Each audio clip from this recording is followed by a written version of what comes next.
अस्सलाम वालेकुम दोस्तों, उम्मीद है कि आप सब खैर के साथ होंगे। आज की वीडियो के अंदर हम बात करेंगे कि टर्की का वीज़ा किस तरीके से लिया जाता है।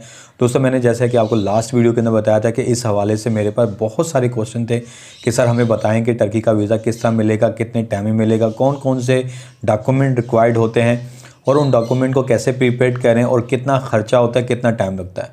तो इंशाल्लाह आज इसके अंदर डिटेल से बात करेंगे और मैं भी कॉन्फिडेंटली आपको कहता हूँ कि अगर आपने इस वीडियो को अच्छे तरीके से समझ लिया और इस वीडियो को अगर आप डाउनलोड कर लेते हैं या अपने पास कागज़ से लिख लेते हैं इन तमाम चीज़ों को जो मैं आपको गाइड करने लगा हूँ, तो मैं यकीन से कह सकता हूँ कि इंशाल्लाह डॉक्यूमेंट के अंदर कोई कसर नहीं रहेगी, आपके डॉक्यूमेंट कंप्लीट होंगे। बाकी वीज़ा देना ना देना वो इमिग्रेशन का काम है। दोस्तों, अगर आप चाहते हैं कि मैं टर्की का वीज़ा खुद अप्लाई करूँ बगैर किसी को चार्जेस दिए, आपको पता है कि यहाँ पर पाकिस्तान में बहुत से ऐसे एजेंट हजरात हैं जो आपसे कहेंगे कि 3 लाख दे दें, कोई 5 लाख मांगेगा कि हम आपको टर्की का वीज़ा ले देते हैं, क्योंकि टर्की से फिर आगे यूरोप वगैरह जाने में आसानी होती है। तो लोग जो है वो इन तमाम पैसों को देने के लिए एग्री करते हैं। तो इस वीडियो को पूरा मुकम्मल देखिएगा, एंड तक देखिएगा। इंशाल्लाह इससे आपको बहुत ज़्यादा फ़ायदा होगा। एक आपका पैसा बचेगा और आपका टाइम बचेगा और आपको राइट वे में पता लगेगा कि कौन कौन सी चीज़ों की नीड होती है। टर्की का वीज़ा अप्लाई करने के लिए जिन डॉक्यूमेंट्स की नीड होती है उनको मैंने स्टेप बाय स्टेप लिख लिया है ताकि कोई चीज़ स्किप ना हो जाए। अगर आपके पास भी कोई कॉपी पेंसिल है तो आप काइंडली इसको लिख लें और फिर बाद में इंशाल्लाह इस पर डिटेल से बात करते हैं। तो सबसे पहले आपको वीज़ा एप्लीकेशन चाहिए। इसके अलावा 2 कलर वाइट बैकग्राउंड की जो पिक्चर्स होनी चाहिए, जो ब्लेयर ना हो। इंशाल्लाह मैं डिटेल से बताता हूँ बाद में इसके ऊपर। इसके बाद रिक्वेस्ट लेटर आपको चाहिए। पासपोर्ट वैलिड होना चाहिए 6 मंथ का, यानी कि पासपोर्ट आपको चाहिए। ट्रैवल हेल्थ इंश्योरेंस की आपको नीड होगी जो कवर करती हो $50,000 टू 30,000 यूरो को। तो इंशाल्लाह इस पे बात करते हैं। इसके अलावा होटल बुकिंग आपको चाहिए, फ़्लाइट रिजर्वेशन आपको चाहिए, पोलियो सर्टिफिकेट आपको चाहिए, FRC चाहिए जो कि आपको नादरा से मिलेगा, और बैंक स्टेटमेंट चाहिए विद मेंटेनेंस सर्टिफिकेट। इसके अलावा एम्प्लॉय लेटर चाहिए अगर आप एम्प्लॉय हैं, और अगर आप बिज़नेसमैन हैं तो फिर बिज़नेस डॉक्यूमेंट यानी कि लेटर है और चैम्बर ऑफ कॉमर्स वगैरह का लेटर चाहिए। इसके अलावा आपका लाजमी NTN नंबर होना चाहिए, यानी कि चाहे आप एम्प्लॉय हैं या बिज़नेसमैन हैं, दोनों सूरतों में आपका NTN होना चाहिए। इसके अलावा CNIC की फ्रंट एंड बैक साइड की फ़ोटोकॉपी एक सफ़े के ऊपर बड़े यानी कि A4 के साइज़ के ऊपर। उसके अलावा पासपोर्ट का जो फ्रंट पेज है उसके ऊपर तमाम डिटेल्स लिखी होती हैं तो उसकी फ़ोटोकॉपी चाहिए। इसके अलावा आपको इंटरव्यू फॉर्म चाहिए जो कि एनातोलिया या जेरी ऑफिस से आपको मिलेगा। तो फिर देन उसके बाद आप फ़ीस पे करते हैं। तो दोस्तों, ये थे वो डॉक्यूमेंट जिनकी आपको नीड होगी। तो इन सब को प्रिपेयर कैसे करना है तो इस पर बात कर लेते हैं। तो दोस्तों, जो वीज़ा एप्लीकेशन है ये आपको ऑनलाइन इनकी वेबसाइट के ऊपर अप्लाई करना पड़ता है और उसका मैं लिंक जो है डिस्क्रिप्शन के अंदर दे दूंगा। उस पर क्लिक करके आप अपनी एप्लीकेशन को सबमिट करेंगे।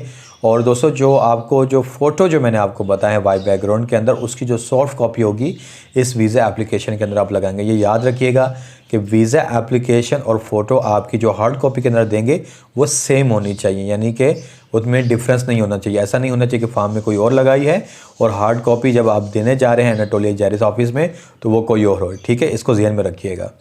उसके बाद जो आपके जो कलर्ड वाइट बैकग्राउंड जो पिक्चर्स हैं वो 5 cm टू 5 cm का साइज़ होना चाहिए।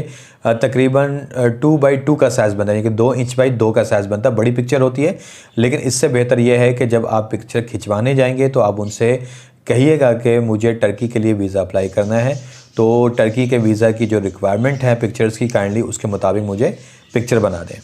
इसके अलावा आपको एक रिक्वेस्ट लेटर चाहिए होता है। अगर आप एम्प्लॉय हैं तो सादे कागज़ के ऊपर एक रिक्वेस्ट डाल दें वीज़ा के लिए, और अगर आप बिज़नेसमैन हैं तो अपने लेटर हेड के ऊपर आप रिक्वेस्ट डालेंगे और नीचे साइन कर देंगे। इसके अलावा आपको पासपोर्ट चाहिए, आपका वैलिड होना चाहिए 6 मंथ का, इससे कम नहीं होना चाहिए। अगर इससे कम होगा तो फिर आपका टर्की का वीज़ा जो है वो रिजेक्ट भी हो सकता है। इसके अलावा आपको ट्रैवल हेल्थ इंश्योरेंस चाहिए जो कि मैंने आपको बताया था कि $50,000 टू 30,000 यूरो को कवर करती हो। तो इसमें घबराने की बात नहीं है।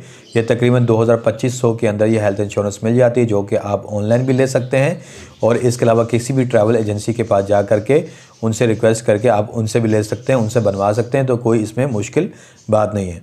इसके अलावा होटल की बुकिंग चाहिए जो कि आपको पता है कि hotelbooking.com से जा कर के आप ले सकते हैं। इसमें आप एक ऑप्शन सेलेक्ट करते हैं कि पे ऑन प्रॉपर्टी का, कि जब आप वहाँ पहुँचेंगे तो आप पैसा पे करेंगे। जैसे COD होता है तो सेम इसी तरीके से है। तो उसमें जो कंफर्मेशन आती है, जो ईमेल आएगी, तो वो कंफर्म ही शो कर रही होती है, उसमें कहीं नहीं लिखा होता है कि इसने अभी पैसे नहीं दिए। तो booking.com से आप जो है होटल की रिजर्वेशन ले सकते हैं। इसके अलावा आपकी फ़्लाइट रिजर्वेशन होनी चाहिए। ये याद रखिएगा कि आपने जहाज़ की टिकट नहीं करवानी। बहुत सारे लोग ये गलती करते हैं कि जहाज़ का टिकट कंफर्म करके वो साथ लगा देते हैं, इससे उनका पैसा ज़ाया होने का अंदेशा होता है, रिस्क फैक्टर बढ़ जाता है। खुदा ना खासा अगर वीज़ा रिजेक्ट हो गया किसी वजह से या डिले हो गया, कोई डॉक्यूमेंट शॉर्ट है, तो पता लगा कि आपने जो टिकट करवाया था वो आपका ज़ाया हो सकता है या उसमें से पैसे कर सकते हैं। ट्रैवल एजेंसी के पास जाएंगे तो वो आपको इजीली बना करके दे देगा, जिसका गैप तकरीबन 20 से 25 दिन का होना चाहिए, यानी कि 20-25 दिन के बाद की टिकट होनी चाहिए। इसके अलावा आपके पास पोलियो सर्टिफिकेट है। पोलियो सर्टिफिकेट आप सिविल हॉस्पिटल, जिन्ना हॉस्पिटल, कोई भी गवर्नमेंट का हॉस्पिटल है, आप वहाँ पे जा करके पोलियो सर्टिफिकेट ले सकते हैं। इसके अलावा आपको एफआरसी की नीड होती है। एफआरसी 2 तरह के होते हैं, यानी कि अगर आप अपने वालिदैन के साथ अपनी एक फैमिली शो करते हैं कि जिसमें आपके वालिद और आपकी वालदा, आप बहन भाई वगैरह, ये एक पूरी फैमिली का एफआरसी ले सकते हैं। अगर आप मैरिड हैं तो फिर आप अपने बच्चों के साथ अपनी बीवी का अलग से एफआरसी ले सकते हैं और तकरीबन 1000 रुपये आपका लगता है और आपको एफआरसी मिल जाता है, वो इस डॉक्यूमेंट के साथ आप लगाएंगे। उसके बाद दोस्तों जो सबसे इंपॉर्टेंट चीज़ है वो है बैंक स्टेटमेंट। बैंक स्टेटमेंट चाहिए होती है जो कि आपको मेंटेनेंस सर्टिफिकेट के साथ चाहिए होती है, जो आपको बैंक से मिलता है और तकरीबन मिनिमम 2 से 2.5 लाख रुपए अगर आपके अकाउंट में है तो आपका वीज़ा लग जाता है। तो ज़रूरी नहीं कि इसमें बहुत लंबी चौड़ी कोई रकम इसमें डाली जाए, तो तकरीबन कम से कम 2 लाख रुपए होना चाहिए, तो 2 लाख पे भी वीज़े लग जाते हैं, लेकिन ये स्टेटमेंट रियल होनी चाहिए। इसके अलावा बिज़नेस डॉक्यूमेंट, अगर आप बिज़नेसमैन हैं तो फिर आपको चैम्बर ऑफ कॉमर्स का एक सर्टिफिकेट की नीड हो सकती है, एंड डेफिनेटली आपके पास होना चाहिए। और इसके अलावा आपके जो लेटर हेड वगैरह, आपका विजिटिंग कार्ड, ये तमाम डॉक्यूमेंट आप साथ लगा देते हैं अगर आप बिज़नेसमैन हैं। इसके अलावा अगर आप एम्प्लॉय हैं तो आपको एम्प्लॉयमेंट लेटर साथ लगाना होता है और अपनी 3 मंथ की स्लिप साथ लगानी होती है, यानी कि जो आपकी सैलरी की स्लिप होती है। इसके अलावा आपको एनटीएन दोनों के लिए चाहिए, चाहे आप एम्प्लॉय हैं चाहे आप बिजनेसमैन हैं। सीएनआईसी का फ्रंट एंड बैक यानी कि A4 साइज़ के ऊपर आप जो है उसकी फ़ोटोकॉपी निकालें। इसके अलावा पासपोर्ट का जो फ्रंट साइड होती है जिस पे आपकी पिक्चर लगी होती है, जिसमें डिटेल लिखी होती है, उसकी भी फ़ोटोकॉपी आप करा करके साथ लगा देंगे। इसके बाद दोस्तों जब आपके सारे डॉक्यूमेंट कंप्लीट हो जाते हैं तो फिर आपको ज़रूरत होती है एनातोलिया ऑफिस जाने की या फिर जेरिस ऑफिस, क्योंकि ये वो ऑफिस हैं कि जो आपके डॉक्यूमेंट कलेक्ट करते हैं और तुर्किश एम्बेसी को सेंड करते हैं। फिर जब वहाँ से वीज़ा लग करके आता है तो फिर ये आपको इन्फॉर्म करते हैं, यानी कि ये सर्विसेज आपको दे रहे होते हैं जिनके कुछ चार्जेस भी होते हैं। तो आपने जब एनातोलिया ऑफिस या जेरिस ऑफिस जाना है तो वहाँ पर जा कर के आपको एक इंटरव्यू फॉर्म मिलेगा, ठीक है। उस इंटरव्यू फॉर्म के अंदर 20 क्वेश्चंस होते हैं। इंशाल्लाह उसके बाद जो आने वाली वीडियो होगी मैं आपको बताऊंगा कि उसके अंदर वो कौन कौन से 20 क्वेश्चंस होते हैं कि जिसको आपने लिखना होता है, जिसके आंसर आपको देने होते हैं। अगर आप वहाँ पे कोई मिस्टेक करते हैं तो आपका वीज़ा रिजेक्ट हो सकता है। तो इंशाल्लाह इन 20 क्वेश्चन के आंसर भी मैं आपको दूंगा और वो सवाल भी बताऊंगा कि वो सवाल और जवाब क्या क्या हैं, ठीक है। तो जब वो आप एनातोलिया ऑफिस या जेरिस में जा कर के जब इंटरव्यू फॉर्म भर लेते हैं, फिर वहाँ पे एक डिक्लेरेशन फॉर्म होता है और आपकी ट्रैवल हिस्ट्री अगर है तो उसका एक फॉर्म देंगे। इस तरह एक तो 2-4 आपको डॉक्यूमेंट देंगे जिस पे आप साइन करके आप उनको देते हैं और जब आप फ़ीस जमा कराते हैं तो आपको स्लिप दे दी जाती है।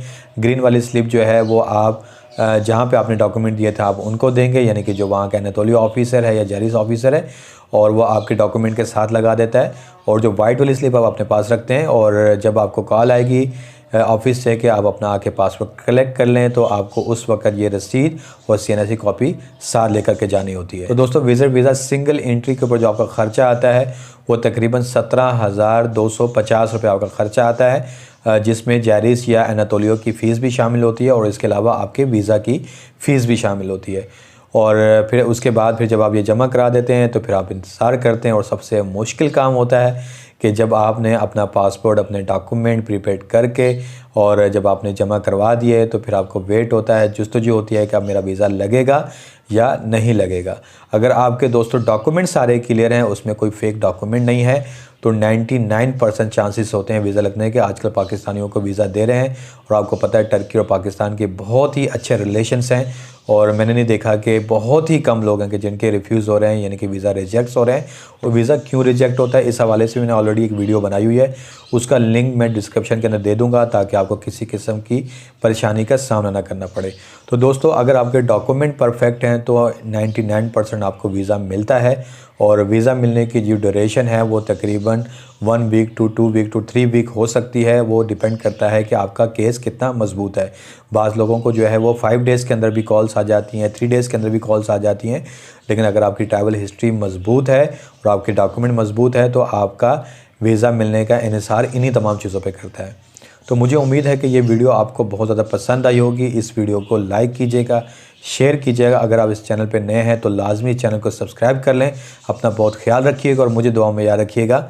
अल्लाह हाफिज़।